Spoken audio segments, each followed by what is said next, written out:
How to set up AT&T Wi-Fi calling. To set up AT&T Wi-Fi calling, first of all, you must toggle the feature on inside your smartphone's native setting menu.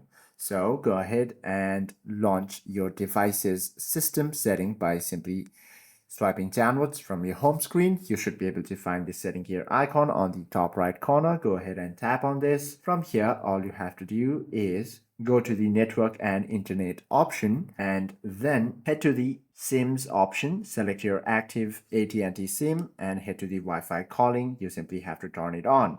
But if you are on Galaxy device just like me, you don't have to access the setting panel, but open the device's phone application.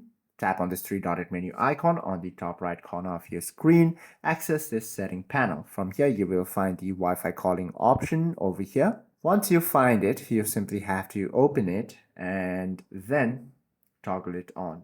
Hope this video helps you out a lot. If you have any questions or queries, please do comment down below.